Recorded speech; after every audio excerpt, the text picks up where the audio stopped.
I don't think you guys have seen my battery bench yet. It's because the lighting's not the best down here. It is the basement.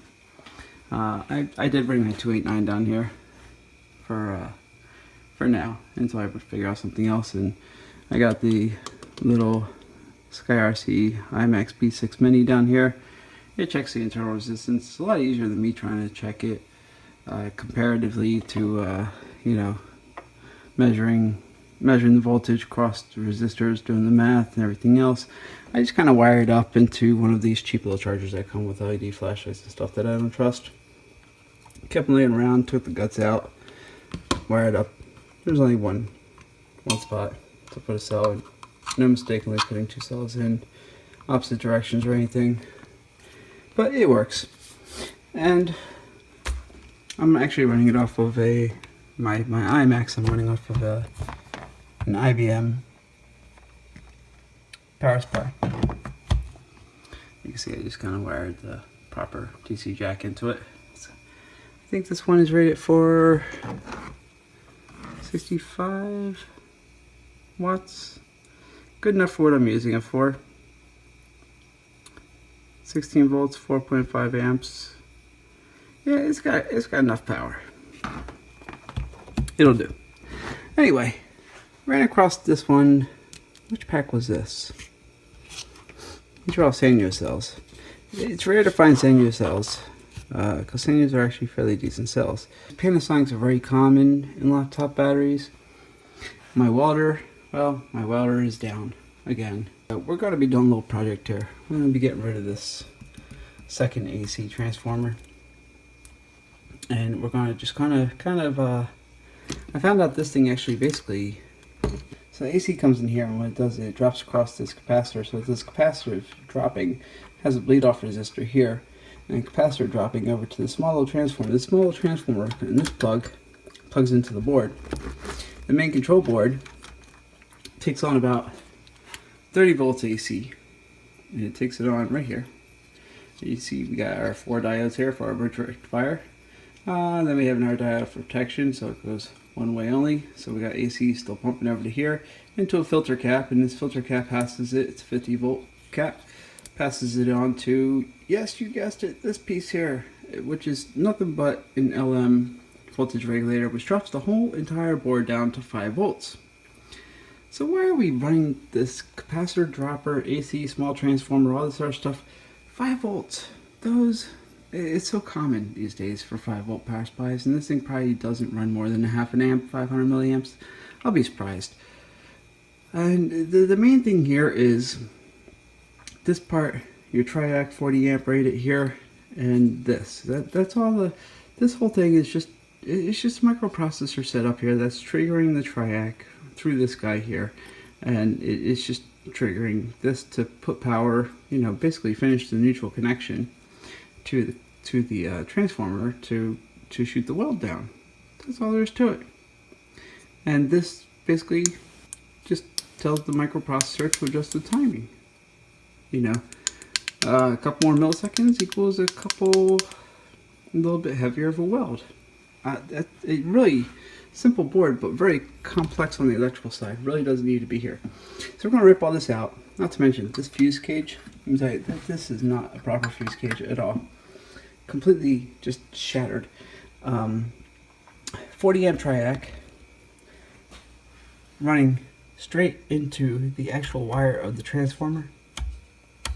And also down here is the wire of the transformer, which is what caused this little junction box to fail.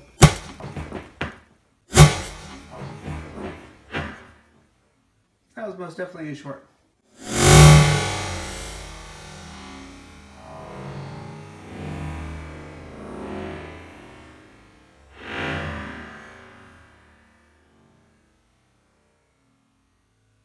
And arc out. Then over here, 20 amp fuse. But it's pulling at least 30 amps through. Actually, it pulls more than 30 amps through if you take it above 75. But again, double pole 20 amp fuse. So the fuse isn't rated right. Or not the fuse, sorry, switch. So the switch isn't rated right. The fuse isn't rated right. Nothing is designed on this thing correctly.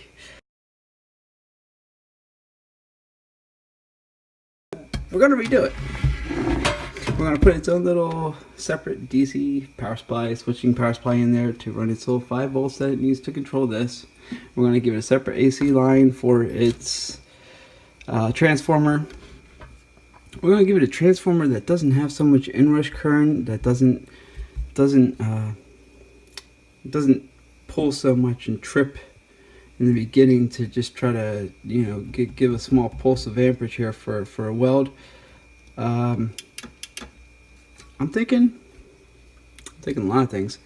I'm thinking it's time to do a microwave modification. So this is out of a 1200 watt Samsung microwave. So I'm thinking it's time to chop off the secondary of this. And I got some nice wire in the garage. Should be a nice good gauge. And if I measure the windings correctly, I'm trying to get close as I can to about 35 amps. I don't want to go over 40. If I get close to 35 amps, I know I won't go overshooting the triac, like is a common failure on most of these cheap spot welders.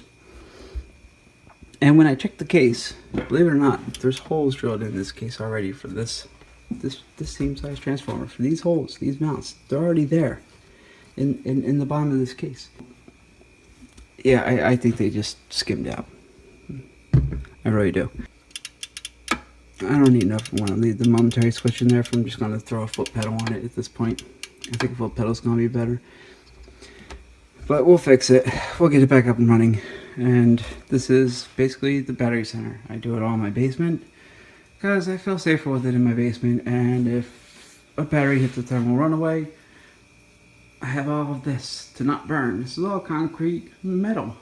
I ran across this pack, and I've never been gypped on a pack before, and I feel like I've been gypped on a pack now. I really do. I had to take it apart tonight because, for one, in the front of this label, it actually gave it away.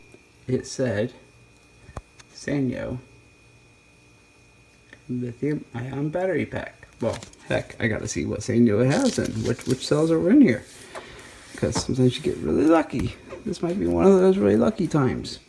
I mean, this isn't a drill, so I don't expect these to be high current, or maybe they are. I don't know. Only one way to find out, and that's to open it up. So I opened it up, and what it was is I expected 2, 4, 6, 8 cells. I already did. I expected 8 cells in this pack.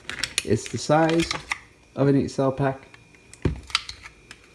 And as I open it up, I find that 2 cells basically missing, and just this spacer that they put in there. I feel like I've been gypped on a pack. I guess there's a first for everything. I've never been gypped on a pack though. That's so weird. These are actually newer Sanyo cells. Look at that. It says Sanyo. It's got the Sanyo stamp on it. So these are the newer Sanyo cells from the, oh, they are. They're from the Panasonic plant. Ooh, what do we got? We got Sanyo UR18650A M10. UR18650A M10, huh?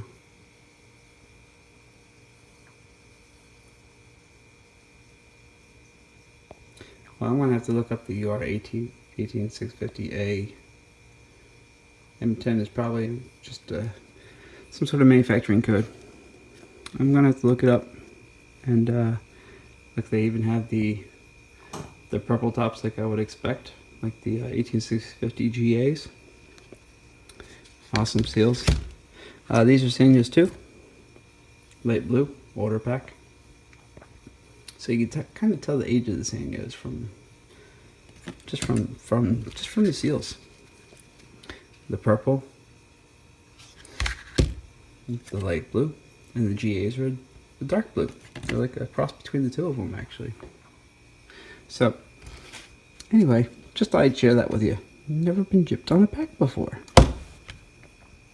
I think I want to finish tearing this one down and then call it night. Thanks for watching. Keep on tinkering and be safe.